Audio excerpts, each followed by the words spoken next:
टिंकू एक प्यारा सा सफ़ेद खरगोश था। एक सुबह जंगल से गुजरते हुए इसकी नज़र राजू हाथी पर पड़ी। टिंकू बोला, सलाम भाई, देखो कितनी खूबसूरत सुबह है, हवा भी चल रही है। राजू ने हैरत से टिंकू को देखा और बोला, चलो टिंकू, यहाँ से भाग जाओ, मेरे पास तुम जैसे छोटे से जानवर के लिए कोई वक़्त नहीं है। टिंकू बेचारा अफसोस से सर झुकाकर आगे की जानिब बढ़ गया। समंदर के किनारे इसे पिंकी दिखाई दी। वो एक बहुत बड़ी मछली थी। टिंकू ने उसे पुकारा, पिंकी पिंकी, मेरी बात सुनो। पिंकी की नज़र ऊपर नीचे उछलते कूदते टिंकू पर पड़ी। टिंकू, क्या तुमने मुझे बुलाया है? टिंकू बोला, हाँ हाँ, मैंने ही तुम्हें आवाज़ दी थी। तुम खुद को समझते क्या हो टिंकू? तुम जैसे छोटे और कमज़ोर जानवर से भला मैं क्यों बात करूं? इतना कहकर पिंकी वहाँ से चली गई और टिंकू बेचारा देखता ही रह गया। अचानक फिर टिंकू के तेज़ दिमाग में एक तरकीब आई। उसने दोबारा फिर पिंकी को आवाज़ दी, पिंकी, क्या तुम समझती हो कि मैं कमज़ोर हूँ? अगर मैं तुम्हें रस्सा कशी में हरा दूँ तो तुम यकीनन मुझे अपना दोस्त बना लोगी। पिंकी ने कहा, ठीक है, जब चाहो मुकाबले के लिए आ जाओ। फिर टिंकू राजू के पास पहुंचा और उसे आवाज़ दी।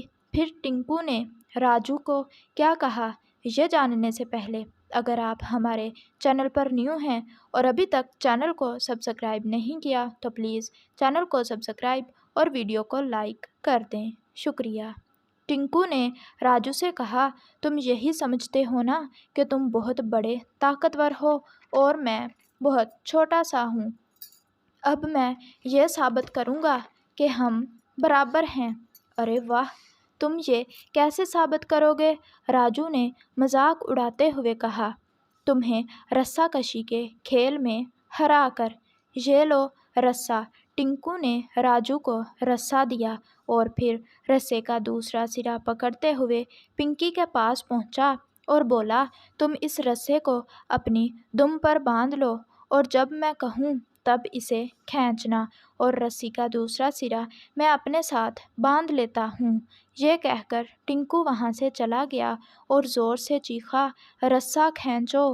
राजू ने जैसे ही रस्सा खींचना शुरू किया मगर राजू बुड़बुड़ाया, टिंकू तो बहुत ताकतवर है। इधर पिंकी ने भी यही महसूस किया। इसने मज़ीद ज़ोर लगाया मगर रस्से को आगे ना खींच सकी। पिंकी बुड़बुड़ाई, टिंकू मुझसे ज़्यादा ताकतवर नहीं हो सकता। दोनों ने इतना ज़ोर लगाया कि रस्सा दरमियान में से टूट गया।